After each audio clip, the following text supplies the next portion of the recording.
Go ahead and pull back out for now, since it's just nothing.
Which headphones do you for such? I just want to make sure bad headphones are not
You want a woman as president? How about Donald Trump? No way, no how. Well, let's make Hillary the president. What do you want in a president? Somebody that knows what they're actually doing? You want somebody with experience in government? Somebody that knows the United States Senate? You want somebody that knows the international community? That actually respects other people? You want somebody that really wants to control nuclear weapons? How about somebody that's actually negotiated? And, all right. How about somebody that is ready to be president of the United States? So, you're ready for Hillary. You know you're ready for Hillary. And here we are in Northern California, ready for Hillary as it should be. Also, are you ready for the 42nd President of the United States?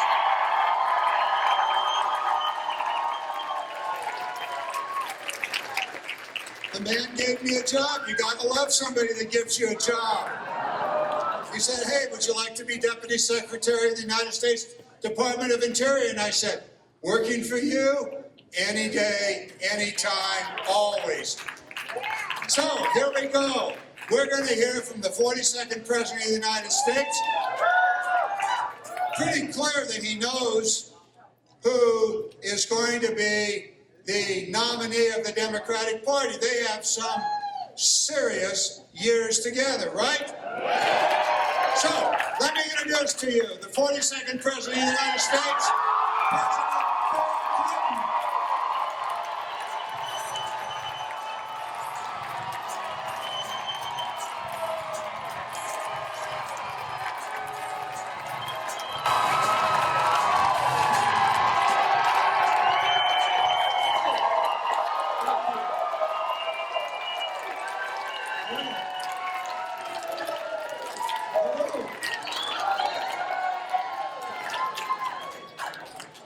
Thank you, Shasta. Thank you, Reading College. Look at these signs here, built for First Lady. Sounds good to me. First of all, thank you for coming.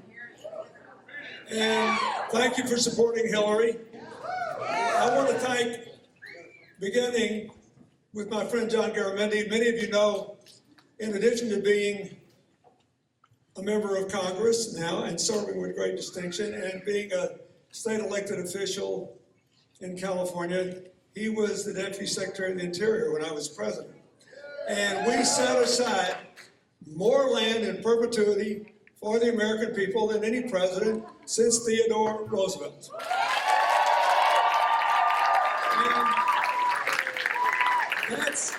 So I thank him. I want to thank Mayor MacArthur for making me feel welcome. Thank you to our Democratic County Chair, Rob Rowan. Thank you, Bob Mulholland and Jay Dolan. And thank you to the Labor Council Chair, Lowell Yarian. Thank you for being here.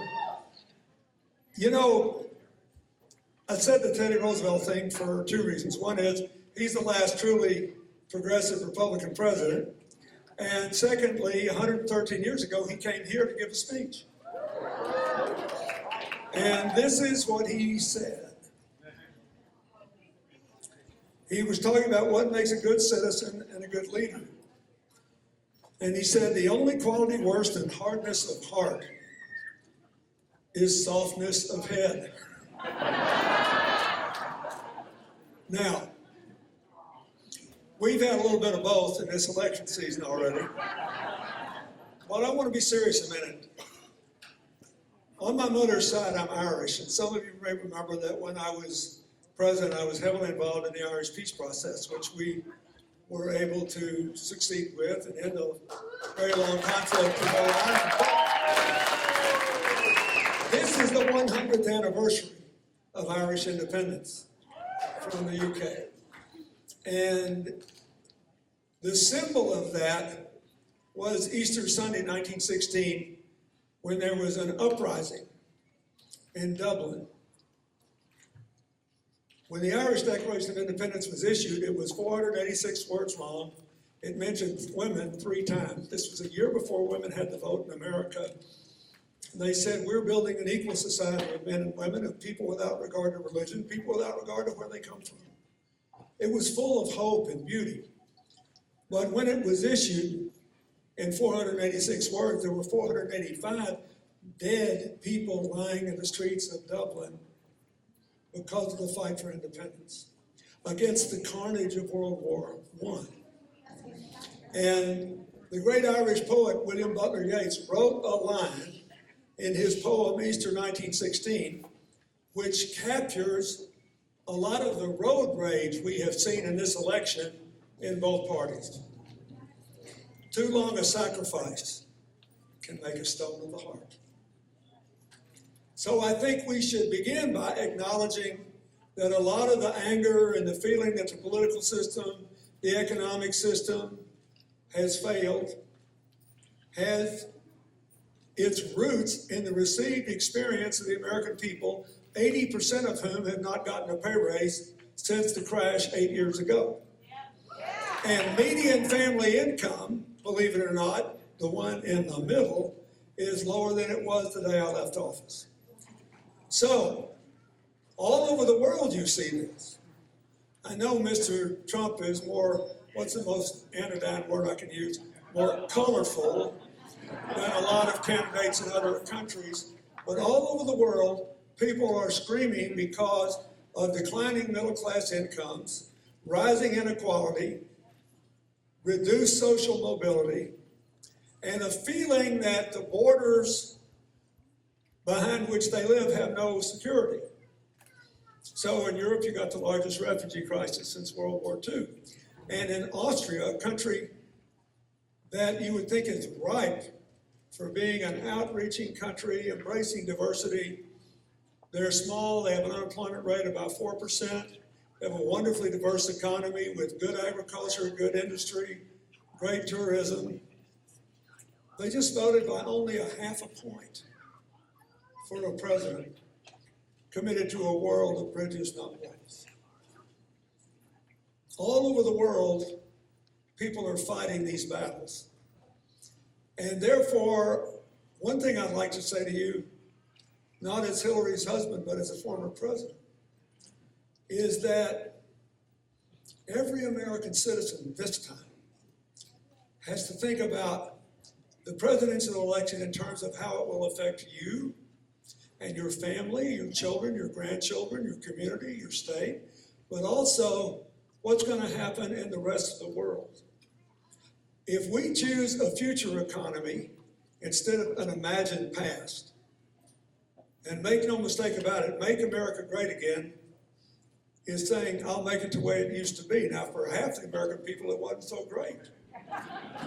Where I come from, in the American South, it wasn't so great.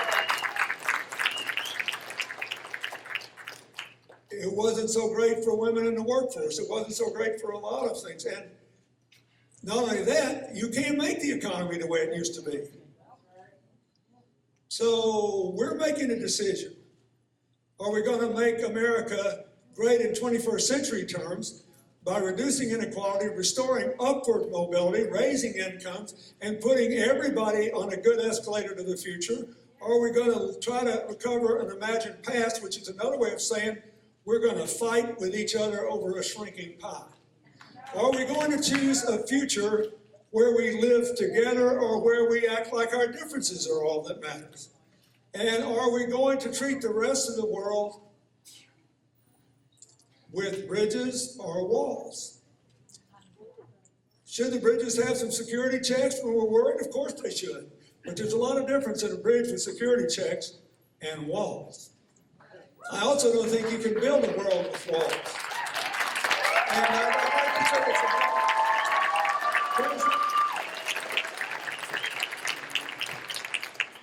we could build that wall across the Mexican border that the Republican nominee wants to build. We're in Northern California now. Heck, you know, we could build a wall across the Canadian border. There are a lot of foreigners up there in Canada. We're laughing, but be serious here. We could build a great seawall up and down the Pacific. By now, we're in a deep recession. Then we could build a seawall in the Atlantic. By now, we're in full-blown depression. But there's still a little bit open in America. We'll send the whole U.S. Navy to the Gulf of Mexico.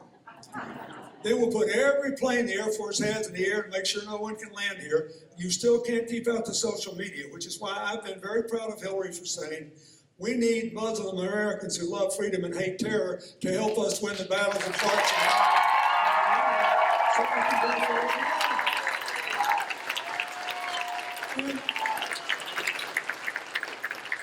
So here's my pitch. I come here, yes, as a biased but highly well-informed observer. I'm the only person here who's known my candidate since the spring of 1971, 45 years ago.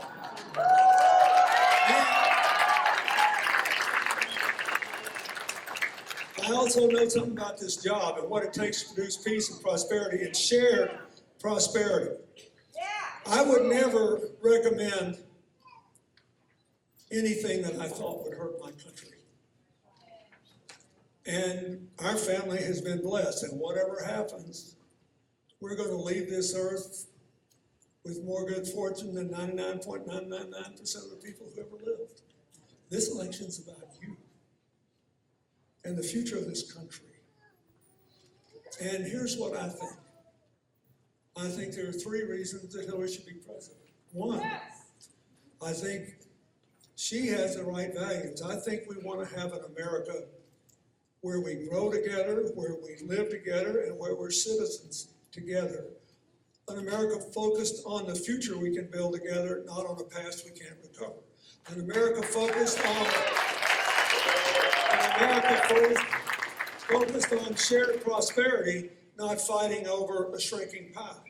An America that builds bridges to other people and wins the battle over what kind of future we're going to have, saying, Our differences matter, they make life interesting, but our common humanity matters more. Now, that's what I believe. Everything flows from that.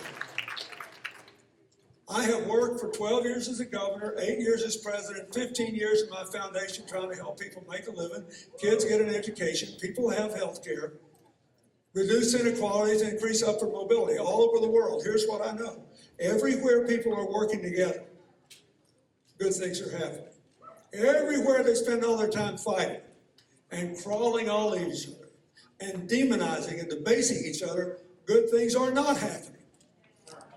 As far as I know, there are no exceptions.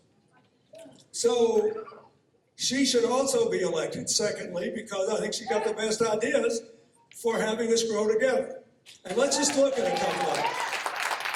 First of all, given the state of the economy, we're growing faster than any other big economy in the world. We've had 15 million new jobs in the last 5 years. We have 90% of our people with health insurance for the first time in the history of the country.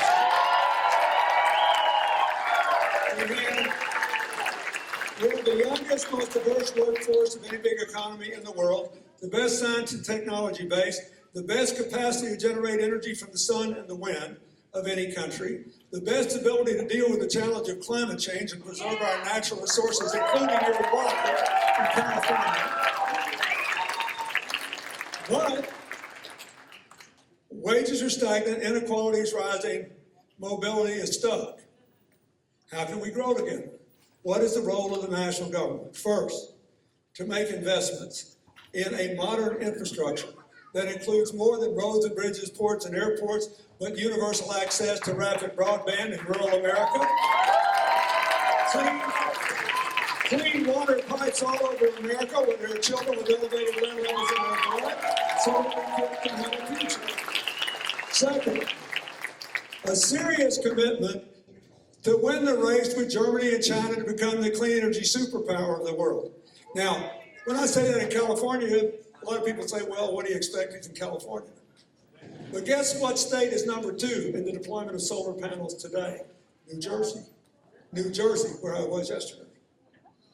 I was in eastern Kentucky at the base of the Appalachians in the heart of coal country the other day at Morehead State. And guess what? It's one of the space agency, NASA's partners in nanotechnology, which means they put tiny little computers with huge power into now many satellites. I held satellites, just like those big communication satellites, in my hand. They cost $1 million. The big communication satellites cost $400 million. These will do most of the same work. They're being made by American undergraduates. So I saw this young man jamming in the nanotechnology, and he knew that when I was president, I spent $500 million of your tax money to start researching this. So he thanked me, and I noticed he was putting all this computing power for this tiny satellite into a little box about 1 1/4 inch cubed. So I said, what's the box made of? And he looked and smiled, he said, tungsten does real well in outer space. 19-year-old guy. I said, well, where'd you get it? He said, I made it here with a 3D printer. And then he smiled and he said, Mr. President, don't let them make fun of Hillary when she says we're going to put up 500 million solar panels in the next 4 years. He said within a couple of years, we're going to be making these things with 3D printers. They'll be cheap as dirt. They'll be on every house in America, and we'll all be free and have lots of jobs.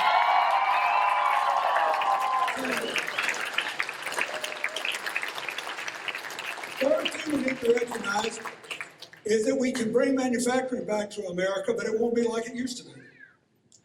One of the reasons Hillary did so much better than all the pundits thought she would in New York and Ohio was that they believed in a modern mixed economy with modern manufacturing. They didn't believe we could pull up the walls and make things the way they used to be. They wanted to make it the way it's gonna be. What do I mean by that? Labor costs are no longer the major factor in modern manufacturing. There's a plant in Indiana today making Mercedes-Benz, a German car, and selling all the cars in China. Why? Because they're really good. They're highly productive and they're really good, and they have lots of good technology. The things that matter now are the cost of the materials, the energy, which is why solar and wind power is so important, and the cost of transportation. The United States has the biggest consumer market in the world. Therefore, we should be able to make anything here if we make it in a smart, effective way and pay people good money doing it. And every job we create in manufacturing creates 2,500 jobs in the rest of the economy. So Hillary wants to invest in that. Then we have to spend more money in science and technology so that all the people that graduate from this community college can get good jobs in a growing economy. And higher education has a bigger and bigger and bigger role to play.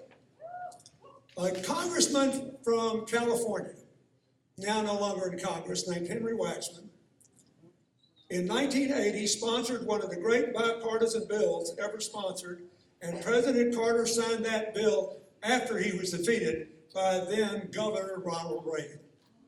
December of 1980. Here's what it says. If any university gets money from the national government in science and technology, and they make a discovery that has some value in the marketplace, commercial value, they can sell it, they can license it, or they can take a piece of a company, and any profits they make, they can keep as long as it's reinvested there in making more jobs out of science and technology. Now, where this is being done in America today, people are not hopeless. One of the reasons Hillary won Florida 2-1 is that in Orlando, which is normally a more conservative part of Florida, but is growing ever more diverse, they have 100 computer simulation companies. Why? You ever go to Disney World? Disney World, Universal Entertainment Park, they need computer simulators to make it interesting for you to come back a second time. So Global Entertainment Arts moved their video game division there. And NASA, the space agency, and the Defense Department spend $5 billion a year there. That's billion, not million, a year, because it is cheaper and safer to teach people to go up in a spaceship, fly a jet airplane, or drive a tank on a simulator than the real deal.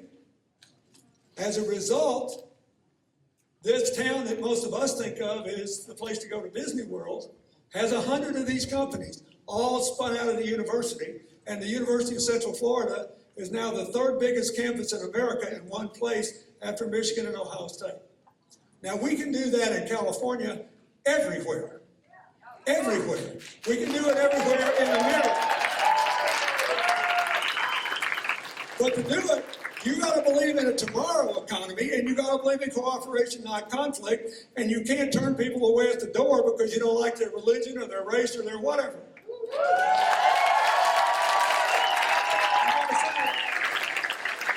So,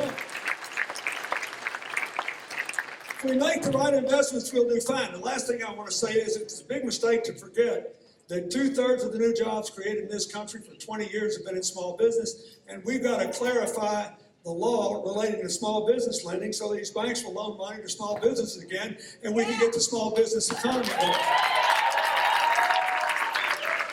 Those are her 5 points. Second big thing is you can do all that, and a lot of people will still be shut out. We can't go on being one of only 7 countries in the world with no paid leave. You cannot ask a family to choose between being good parents and good workers. So, California's got it. She wants a national increase in the minimum wage, paid leave, equal pay for women, and affordable child care. You do that? Second, and I believe this will be possible in the next Congress, we have got to quit these silly, counterproductive, totally political fights over immigration. We need to pass an immigration reform bill. And, you know, I hate to say it, that the way they behave, the other party, toward the Latino population, the Asian population, the Muslim population is probably good politics for us, but it's not good for America. It's not good to have 11.5 million people here who are undocumented, who are working or in school, living with 5.5 million Americans, citizens, or people who are here with proper documentation, where every day somebody gets up worried sick, the kid's going to be kicked out of school, the families are going to be sent home and divided, and it's undermining our ability to develop our full potential. It's wrong. Every American should be for a sensible immigration reform package, and Hillary will make it a top priority.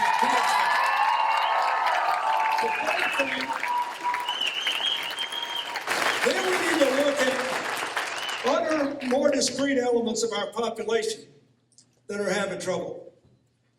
Veterans often have better training because of their military service than people do in some college programs or certain job training programs, but their unemployment rate is still above the national average. One reason is there have been so many rapid deployments over the years under such great stress that we have an unusual percentage of our younger veterans suffering from post-traumatic stress syndrome. So one of the first things Hillary did was to say, we're going to invest a lot more money in mental health treatment and support.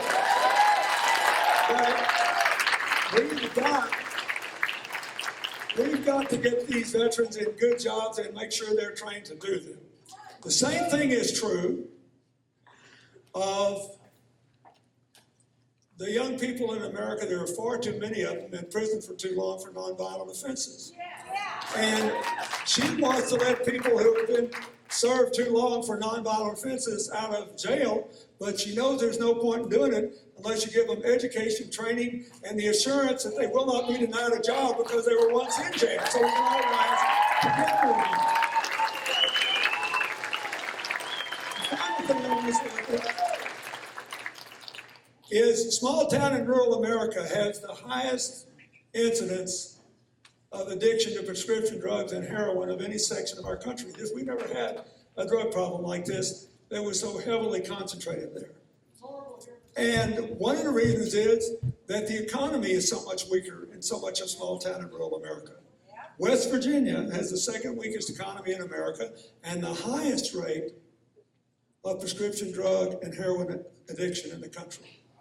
I was just in New Mexico. They have the second highest rate.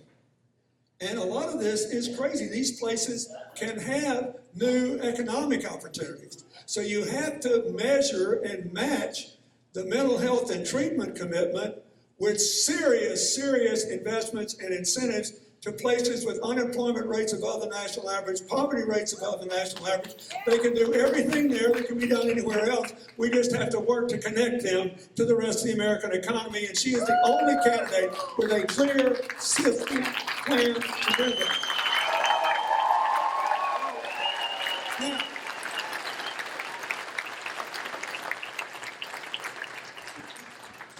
so she got the best ideas. But the third reason you ought to be for is maybe the most important of all. There are two things that could derail our coming back up again, all the way up with shared prosperity.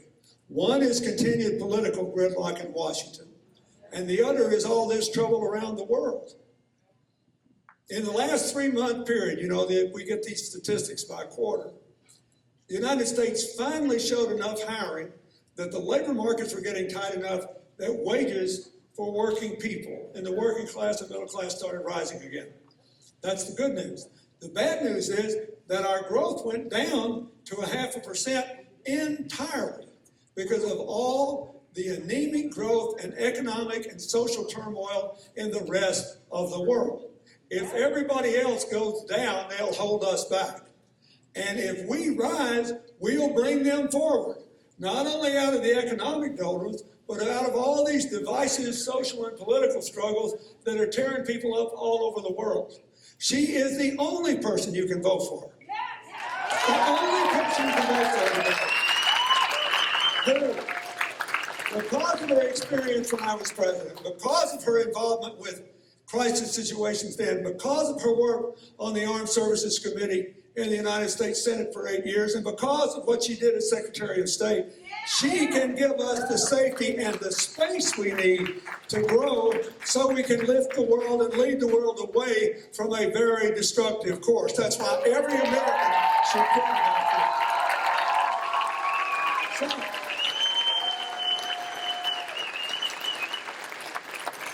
that's my pitch. Now, what's going on in this campaign is actually appearing right before your very eyes, but nobody wants to talk about it. I see all this stuff about, oh, well, people know she'd be the best president, but they don't know if they can trust her. There's a reason they think that. Because that's what the Republicans wanted to think. Because they didn't want to run against her. And they did me exactly the same way. You have to be old enough to remember my campaign in 1992.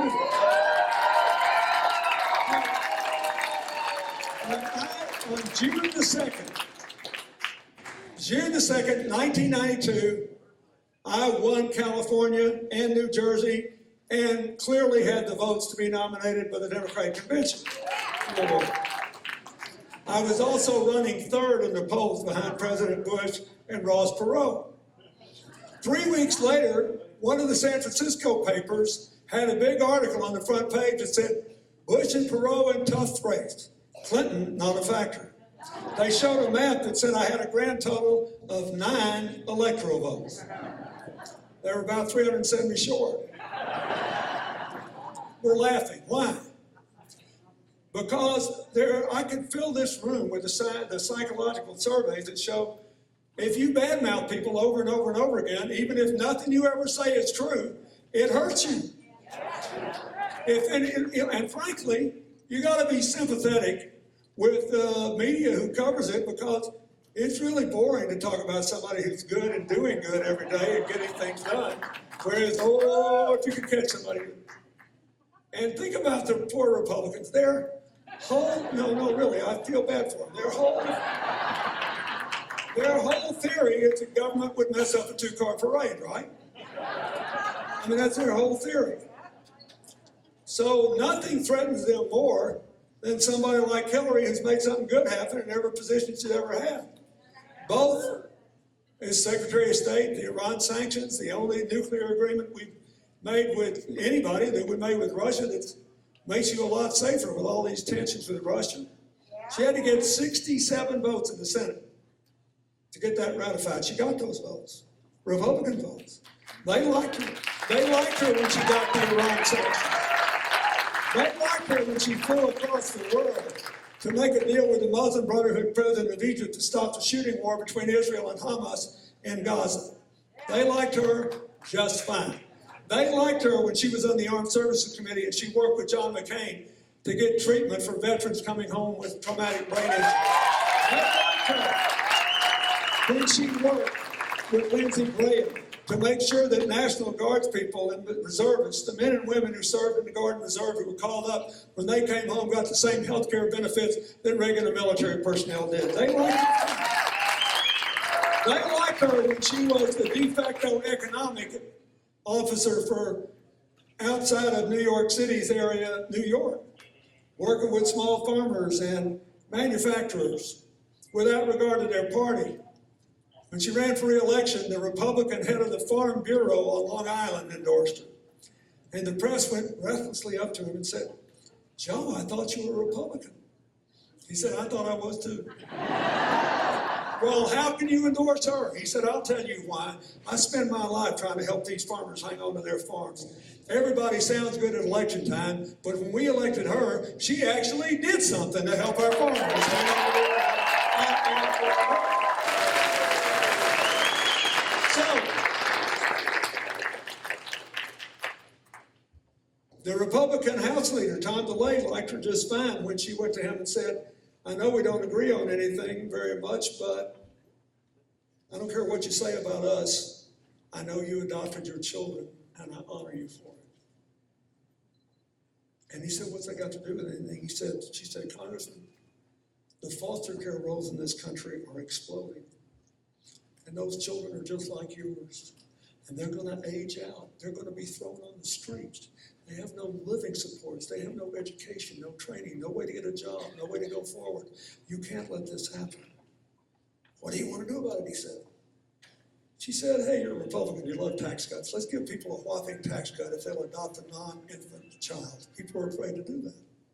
Let's give them a bigger one if they'll adopt a child with special needs. They're afraid they can't afford that.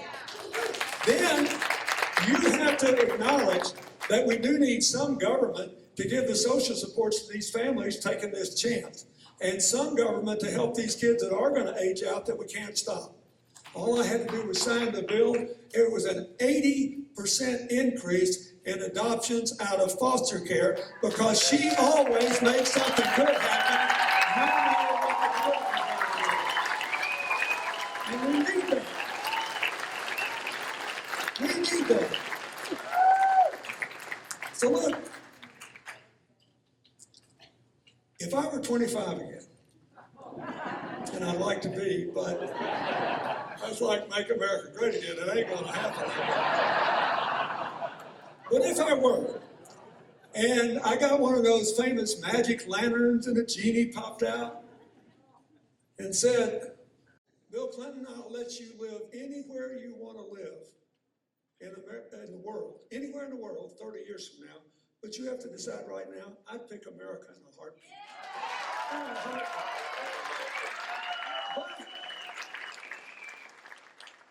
Whether the America I dream of for my grandchildren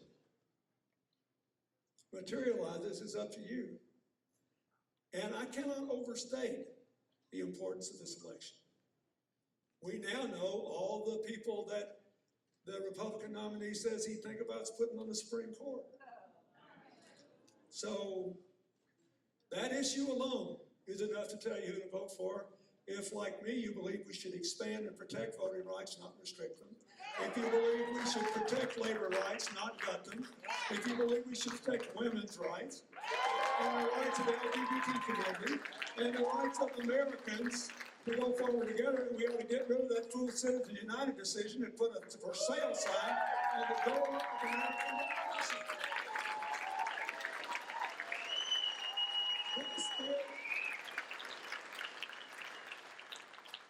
We don't have to be hateful to anybody. We don't have to do what they're doing and what they're saying.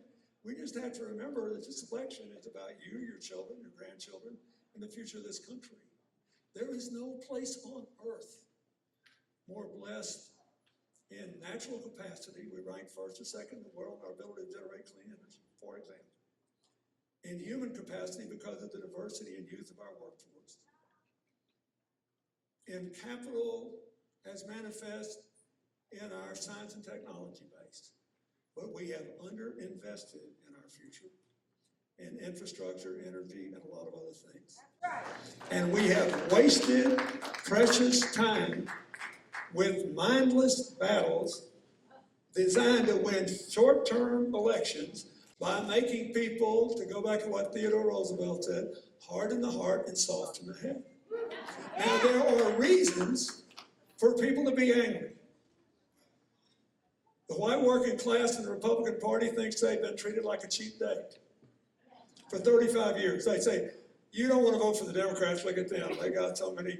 First it was the African Americans, and then it was for women's rights, and then we were for immigrant rights, and then we were for gay rights. And all along when they got in a close race, they'd say, oh, by the way, they're coming for your gun. Look, I was governor of Arkansas. We had to close high schools on the first day of deer season because nobody was going to show up anyway. But we passed the assault weapons ban and ammunition clip and the Brady bill because they could not convince those people I was coming for their gun. What I said was, please help us save all these innocent children's lives so we can go forward together. Please help us. Somebody needs. I knew Hillary wasn't going to win West Virginia because they were mad at the president and anybody that said they believed in climate change because they think that's why they don't have the jobs they used to have. But it really has more to do with natural gas and the Wyoming coal being cheaper to get out of the ground and having lower sulfur content, warmer weather, lots of other things. So I went down to see them. And every time they were booing me outside, I said, come on in and boo some more. I said, here's what I want to tell you. You're right to be mad that everybody's forgotten about you. So now you have a decision to make. I said, you're not just talking to anybody. I said, I'm the last president, I hope, who could say that as a boy I lived on a farm without indoor plumbing, so I don't have to listen to your lectures. I don't have to listen to that. I know why you're mad. And I do think the country has turned its back on you. And I do think you are invisible to too many people. But you're not invisible to Hillary. Remember, she's the first person that laid down a $30 billion plan to help to rebuild coal country and bring you back into the mainstream of American life. Now, you have a choice. If you'd really rather go back to the way it used to be, and you really think that's possible, have at it. She sent me down here to tell you one thing. No matter who you vote for, she sees you, and if she wins this election, we're coming back for you to take you along to the future, and that's what we've got to say to everybody. And you get that to decide. In the Democratic primary, these two candidates voted together 93% of the time in the Senate. When they disagreed, it won't surprise you to think that I thought Hillary was right. I think she was right to vote for the background, support background checks, and to oppose making big gun manufacturers the only big corporations in America that can't be sued for misconduct. I think, I don't think you have to be all broke out with brilliance to make that decision. It didn't have anything to do with taking anybody's gun away. I think she was right to vote for immigration reform when the farm workers in California were begging for it, and we had a president, George Bush, who was not afraid, bless his heart, to compete for Latino votes. And I think we missed a big opportunity there. But the main thing is, who can carry the load to get things done? When Governor Brown sent out his text message endorsing Hillary a couple of days ago, I was very grateful.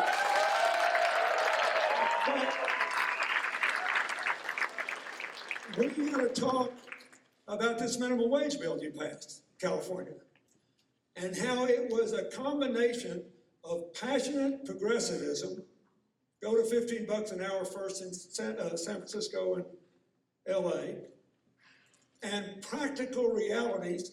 Don't do it everywhere tomorrow. If you do, you'll have a lot of small businesses go broke, so phase it in over several years. That's what we need. We need somebody who can get something done. Yeah. So I'll leave you with this thought.